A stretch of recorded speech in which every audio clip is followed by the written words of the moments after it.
जय जगदंब, नमो आदेश. मी तन्वीताई पुणेकर आज सर्वांचं स्वागत करते. आता तुम्ही म्हणताल आज तन्वीताईंनी चाकू हे लिंब वगैरे काय घेतलेत, काय अघोरी क्रिया वगैरे काय करतायत का, काय यूट्यूब चॅनल चालावा म्हणून. तर त्याचं काही नाही आहे. आज सांगण्याची गोष्ट म्हणजे हे जे काही आहे ह्या एक तांत्रिक प्रयोग आहेत आणि हे माझ्या एकट्यासाठी नसून प्रत्येकाला ह्याचा काही गुण यावा म्हणून मी हे दाखवलं आहे. तर हे काय नेमकं, आता हे आहे वीरकंगन आणि हेही वीरकंगन आहेत. हे दोन्ही माझ्या गुरूंनी दिलेले माझे वीरकंगन आहेत. तर आता हे वीरकंगन कशाला, हे लिंब कशाला, हा चाकू कशाला, तर आज मी कशाची देवाधर्माविषयी माहिती न देता आज मी आपल्या घरात जर काही प्रॉब्लेम असतील, उदाहरणार्थ घरामध्ये निगेटिव्हिटी असेल, घरामध्ये शांतता नसेल, प्रत्येक गोष्टीवरती वादविवाद होत असतील, घरामध्ये सतत कोणी ना कोणीतरी आजारी पडत असेल किंवा घरामध्ये काहीच चांगलं घडत नसेल, पैसा पाण्यात यश नाही. बरेचसे लोक म्हणतात की आम्हाला घरामध्ये पैसा पाणी टिकत नाही. काही लोक मला बरेचसे म्हणतात की आमच्या घरामध्ये सुख शांतता नाही. काही लोक असे म्हणतात की माझा नवरा, माझा मुलगा किंवा माझी आई, माझी सासू किंवा मी स्वतः आम्ही सारखं आजारी पडतो. आमच्या घरामध्ये 12 महिने आजारपणच लागू असतं. तर त्याविषयी मी एक छोटासा प्रयोग दाखवणार आहे आणि हा प्रयोग जरी छोटासा असला तरी त्याच्या मागचं जे काही रिझल्ट आहे किंवा त्याच्या मागचा जो गुण आहे तो तुम्हाला चांगला आहे. मग त्याच्यानुसार तुम्हाला बऱ्याचशा गोष्टी तुम्हाला त्याच्या फायदेशीर आहेत. मग ते काय तुम्हाला काही जास्त काही करायचं नाही. अवघे 3 लिंब आणायची. घरामध्ये हळद, कुंकू, गुलाल हे प्रत्येकाचे असतं. आज आपण महाराष्ट्रात राहतो म्हणजे आपण सगळे आध्यात्मिक लोक आहोत आणि महाराष्ट्रातले लोक बरीचशी देवभोळे म्हणता येतील. आपण तसे देवभोळे पण आहोत. पण हळद, कुंकू, गुलाल हे प्रत्येकाच्या घरात असतं. त्याचबरोबर जास्त काही नाही. आता माझी गाडी चालवते. माझ्याकडे रोज येणारी लोक असतात, त्याच्यामुळे मला एवढा डबा भरून ठेवावं लागतं. तुम्ही एवढा डबा भरून नाही ठेवलं तरी चालेल, पण निदान 5-5 रुपयाचं तुम्हाला भेटतं. आता काळे तीळ आपण दुकानामध्ये पाहिलं तर हे काळे तीळ आहेत. हे काळे तीळ 10 रुपयाला भेटतात. त्याच्याबरोबर हे राळं आहे. राळं पण 10-1 रुपयाला बाजारात भेटतं. त्याच्याबरोबर हे काळे उडीद आणि हे काळे तीळ आहेत. आणि पिवळी मोहरी हे पण 10 रुपये, म्हणजे 10, 20, 30, 40, 10 रुपयाची लिंब 50 रुपयामध्ये बरे झाल्यात. किंवा 50 रुपयामध्ये तुमच्या घरातली सगळी जी काय दुर्गंधी असेल, घरात काय प्रॉब्लेम असतील किंवा घरामध्ये काही निगेटिव्हिटी असेल, घरातलं आजारपण असेल, निघून जाईल. मला तुम्ही म्हणताल की आता हे 50 रुपयाचा इलाज केला म्हणजे डॉक्टरकडे जायची गरज नाही. असं काही नाही. डॉक्टर हा पहिला देव असतो. नंतर हे मंत्र, तंत्र, देव हे सगळे असतात. पहिला देव डॉक्टर असतो. पण जुन्या गोष्टी असतात. घरामध्ये बऱ्याचदा प्रॉब्लेम असतात, घरामध्ये संकट असतात, घरामध्ये आर्थिक प्रॉब्लेम हे आपल्याला नेहमी चालू असतात. आता आर्थिक प्रॉब्लेम घेऊन आपण डॉक्टरकडे जात नाही, पण घरामध्ये जर आजारपण असेल, सतत आजारी पडणं, घरामध्ये सुख शांतता नाही, अशा गोष्टींसाठी आपण एक तांत्रिक प्रयोग केले पाहिजेत आणि आजारपणासाठी डॉक्टर केला पाहिजे. पण त्यातून डॉक्टर कडून जर तुम्हाला गुण काही पडत नसेल तर हा एक 50 रुपयाचा मी तुम्हाला मार्ग देते. आता तुम्ही पाहताल मी इथं लिंब ठेवलेले आहेत. त्याच्यावर हे एक चमचा आहे. प्रत्येक वेळेला हात कुंकामध्ये भरवायला मला आवडत नाही म्हणून मी हा चमचा ठेवते. आणि एक सुरी आहे. आता ह्या गोष्टी आपल्या घरात असतात. आता तुम्ही म्हणताल हे सगळं ठेवलं आहे, हे वीरकंगन ठेवलेत, मग हे वीरकंगन आमच्याकडं नाही आहेत, मग आम्ही काय करायचं. वीरकंगन माझे आहेत, माझ्या गुरूने दिले आहेत म्हणून ते ठेवलेत. ते तुम्हाला त्याची ठेवायची काही तशी गरज नाही. तर आता तुम्ही पाहताल हे 3 लिंब आहेत. तर लिंबू प्रामुख्याने जो देठाचा भाग असतो इथला तो मधोमध कट करायचा. असा उभा लिंबू अर्धा कट करून घ्यायचा. असा लिंबू कट करून झाला की त्याच्या अशा 2 फोडी झाल्या पाहिजेत. तो पूर्ण कट नाही झाला पाहिजे, 2 फोडी झाल्या पाहिजेत. हां,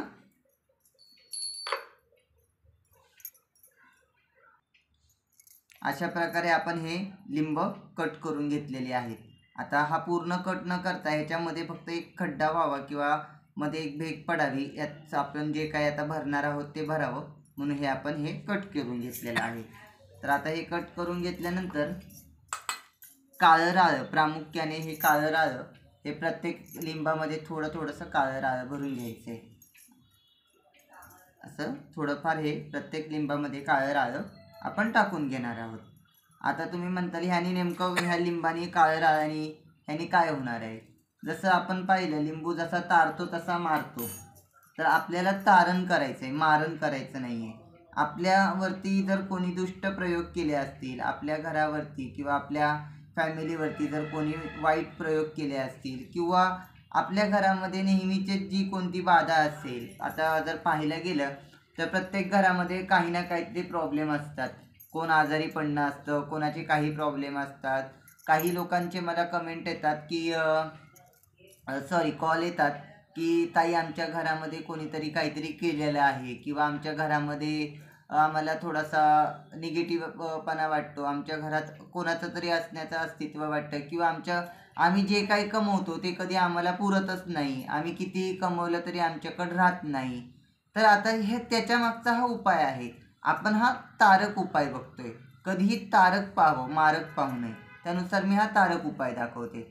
आता मी काळं राळं टाकले. आता मी ही पिवळी मोहरी आहे ती टाकून घेते. अशा प्रकारे या पिवळी मोहरी भरून घेतली. त्याच्यानंतर थोडेसे काळे तीळ. आता हे मी तुम्हाला पूर्ण व्हिडिओ का करून दाखवते तर बरेचशा वेळेला लोकांना मला कॉलवर सांगणं वगैरे जमत नाही. का मला एका ताईंचाही एकदा कॉल आला होता की त्या मला बोलल्या होत्या ताई आमच्या घरात असं असं आहे तर मी काय केलं पाहिजे. तर त्यांना मी कॉलवरती सांगितलं पण त्यांना ते काही समजलं नाही. तर ताईंना मी म्हटलं की काही हरकत नाही, मी या गोष्टीवरती एक छोटासा व्हिडिओ बनवते. लोक रेसिपी बनवून दाखवतात तर मी हे करून दाखवलं. काही अवघं करत असेल तर जर काही माझं चुकत असेल तरीही तुम्ही सांगू शकता. आता आपण काळे तीळ, काळं राळं, उडीद हे सर्व आपण भरून घेतलेलं आहे त्याच्यामध्ये. त्याच्यानंतर आपल्याकडे हळद, कुंकू, गुलाल हा प्रत्येकाच्या घरात असतो. मग थोडासा कुंकाचा त्याच्यावरती सडा द्यावा किंवा कुंकू त्याच्यावरती टाकून घ्यावं. आता हे नुसतं एवढं करून जमत नाही, ह्याचा मंत्रही असतो. काही ह्याची कॉपी करतात, डायरेक्ट उचलतात अंगावरून म्हणा किंवा घरावरून उतरतात आणि म्हणतात आता आमचे दोष निर्माण झाले. पण बऱ्याचशा गोष्टींना मंत्र आहेत. मंत्राशिवाय कुठल्या गोष्टी जागृत होत नाहीत आणि मंत्राशिवाय कुठल्या गोष्टी करता येत नाही. आता आपण पाहिलं ह्याच्यावरती आपण गुलाल टाकून घेतलेला आहे.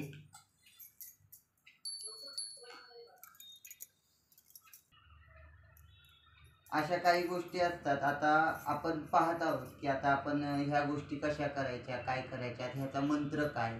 तर मी तुम्हाला मंत्रही बोलून दाखवणार आहे. आणि हा मंत्र तुम्हाला एक मोठा मंत्र आहे, छोटा मंत्र आहे. दोन्ही मंत्र त्याच प्रकारे आहेत.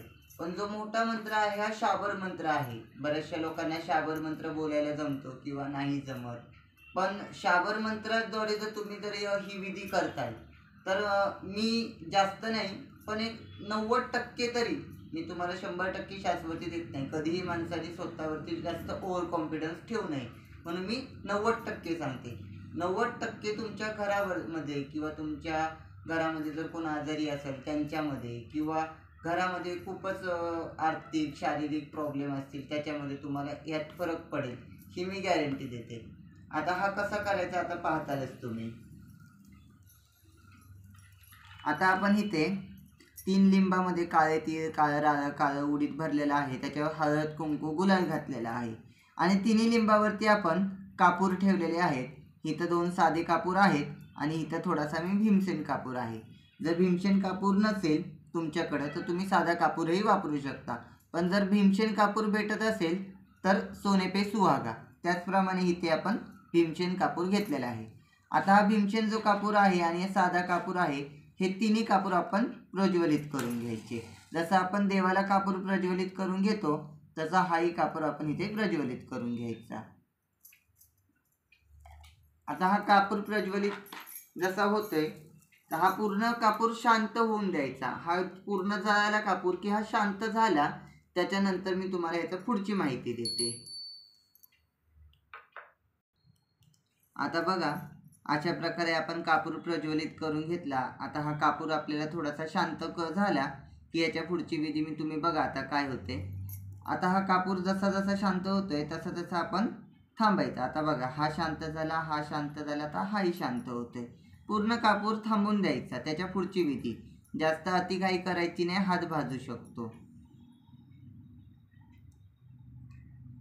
आता हे तिन्ही लिंबावरचे कापूर शांत झालेले आहेत. कापूर शांत झाल्यानंतर तुमच्याकडे जर अशा प्रकारे जर तुम्ही जर देवऋषी पंथातले असताल, नाथ पंथातले असताल, शाक्त पंथातले असताल तर तुमच्याकडे हे वीर कंगन असतंच. आणि ज्यांच्याकडे वीर कंगन असतं त्यांना ह्या गोष्टी सांगायची गरज नाही, पण ज्यांच्याकडे वीर कंगन असतं त्यांच्यासाठीही आणि ज्यांच्याकडे नाही त्यांच्यासाठी. आता ज्यांच्याकडे हे वीर कंगन नावाचा प्रकार घरामध्ये नसेल त्यांनी अट्टासही करू नये की आम्हाला वीर कंगन आम्ही बाजारात जाऊन आणतो आणि हे करतो. वीर कंगन नुसतं बाजारात जाऊन आणून ते सिद्ध होत नाही. ह्याला सिद्ध करण्याचे बरेचसे प्रकार असतात आणि ह्या सिद्ध करण्यासाठी बरेचसे मंत्र असतात. बाजारातून जाऊन आपण हे कंगन आणलं आणि घरामध्ये ठेवलं म्हणजे हे सिद्धही होत नाही. तर आता ज्याच्याकडं आहे त्यांचं ठीक, ज्यांच्याकडं नाही त्यांच्यासाठी. ज्यांच्याकडं नाही त्यांनी अशा तामणामध्ये हे ठेवावं. आणि आता मी मंत्र उच्चारण करणार आहे. तर मंत्र उच्चारण कसा करायचा, मी 2 मंत्र आहेत. एक आहे शाबर मंत्र आणि एक आहे साधा महाकाली मंत्र. आता मी सांगते, शाबर मंत्राद्वारे जर तुम्ही हा प्रयोग केलात तर तुम्हाला 99% तरी घरामध्ये शांतता, घरामध्ये जे काय तुमचे प्रॉब्लेम असतील ते कमी होण्यास मदत होईल. आणि जर महाकाली मंत्र, आता महाकाली काही आपण म्हणायला गेलं तर तिचे मंत्र काही साधेसुधे नाहीत, तिचे हे व्यवस्थितच मंत्र आहेत. पण ह्या मंत्राद्वारे केलं तरी तुम्हाला त्याचा एक 80 ते 90% फरक दिसेलच. पण शाबर मंत्र हे बरेचसे प्रभावशाली असतात. आता बरेचसे माझ्या गुरु मार्गदर्शनाखाली मंत्र आलेले आहेत, हे कोणाला सांगू नये. पण काही गोष्टी आपल्याकडं आहेत ते जगाला सांगावं, त्यातून आपलं ज्ञान वाढतं म्हणतात, म्हणून मी हे सांगते. आता पाहिलं तर इथे आपण जो आपला वीर कंगन आहे माझा, तो मी ह्याच्यावरती ठेवत आहे. वरती ठेवू शकता किंवा वीर कंगन खाली आहे त्याच्यावर लिंब ठेवू शकता. दोन्ही क्रिया एकसारखीच आहे. थोडासा गुलाल आपण टाकून घेत आहोत.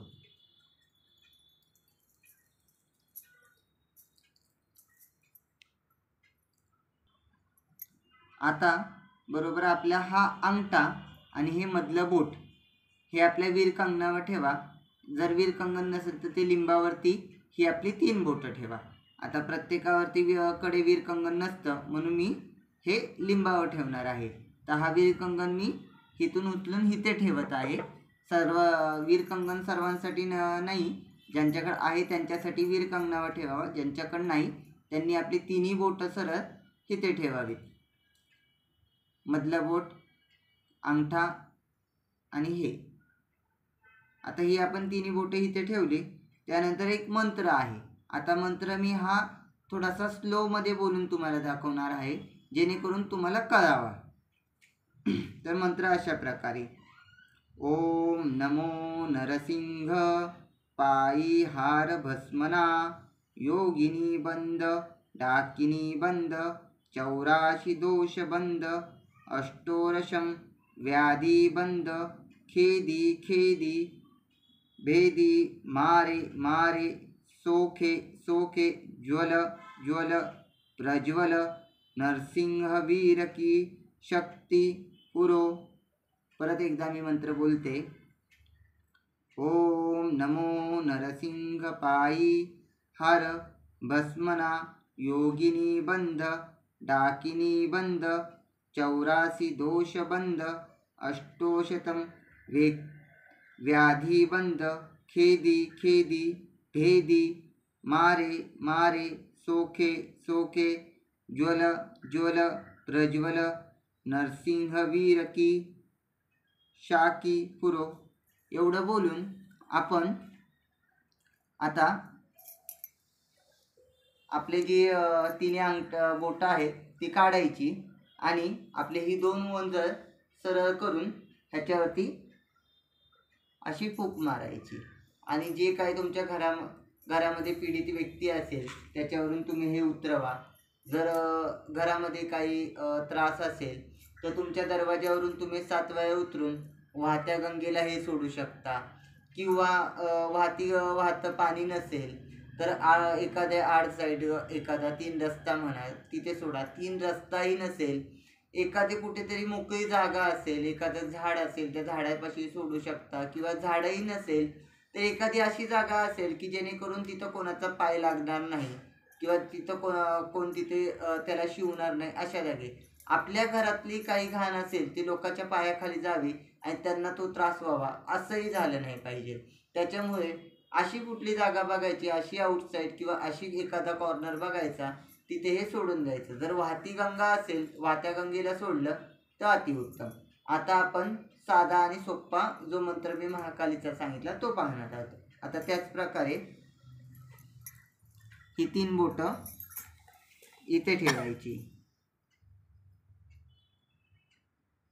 ओम क्लीं पार्वती स्वरूप महाकाली देवी फट फट स्वाहा. ओम क्लीं पार्वती स्वरूप महाकाली देवी फट फट स्वाहा. ओम क्लीं पार्वती स्वरूप महाकाली देवी फट फट स्वाहा. अशा प्रकारे आपण ह्या मंत्र 3 वेळा बोलायचा. जर शक्य असल्यास तुम्ही 21 वेळा, 11 वेळा किंवा 108 वेळा तुम्ही बोलू शकता. जर 108 वेळा बोलताल तर अधिक प्रभावशाली आहे. आणि दुसरा जो आपण पहिल्या वेळेस सांगितलं, अशी 2 उंजळ करून अशी करून ह्याच्यावरती फूक मारावी. आणि जशी आपण पहिली क्रिया सांगितली, जर पीडित व्यक्ती असेल, जर कोणाला काही त्रास असेल, काही बाहेरचा त्रास, काही अनेक अडचणी असतील तर तुम्ही त्या व्यक्तीवरून उतरवा किंवा तुमच्या घरावरून उतरवा. जर तुमचं शॉप असेल, दुकान असेल, तुमचं व्यवसाय धंद्याची जागा असेल त्याच्यावरून तुम्ही उतरवू शकता. तुमच्या व्यवसाय धंद्या समजा एखाद्याचं दुकान असेल, दुकानामध्ये धंद्या पाण्यात काही वाढ होत नसेल, त्या लोकांनीही केलं तरी चालतं, घरावरून केलं चालतं, कोणत्या व्यक्तीवरून केलं तरी चालतं. हा असा छोटासा उपाय आहे आणि 150 रुपये खर्चातला आहे. म्हणून तुम्ही हा करून बघा. त्यातून तुम्हाला काय मार्ग मिळतो सांगा मला. तरी ह्याच्यातून मी जे लोकांना देते, मला बरेचशा लोकांचे रिझल्ट येतात. ताई ह्या गोष्टी केल्यामुळे किंवा असं केल्यामुळे आम्हाला बऱ्याचशा गोष्टीतून फरक आहे. निदान 80-90% तरी ह्या गोष्टीतून लोकांना फरक पडला. म्हणून मी सांगते, जे कोणी माझ्याकडे फर्स्ट टाईम येतात त्यांना कोणाला जर काय प्रॉब्लेम असेल तर मी हा उपाय सगळ्यात सोपा उपाय देते. त्याच्यानंतर मग पुढचे बरेचसे उपाय आहेत. जसं की आपलं वीरकंगण आहे. वीरकंगण आपण एखाद्यावरून उतरवतो. एखाद्याला जर पीडित व्यक्ती असेल, त्याला काही त्रास होत असेल तर वीरकंगण उतरवतो. त्याच प्रकारे आपण बऱ्याचशा गोष्टी केल्या जातात. पण लहानातली लहान गोष्ट म्हणून मी ही तुम्हाला दाखवली. हे तुम्ही घरच्या घरी करून बघा. त्यातून तुम्हाला काय फायदा आहे, काय रिझल्ट भेटतो ते सांगा. आणि तसंच तुम्हाला सर्वांना जय जगदंब, नमो आदेश. सर्वांनी लाईक करा, सबस्क्राईब करा आणि जसं देवाची घंटी वाजवतो तशी ही घंटी वाजवायलाही विसरू नका.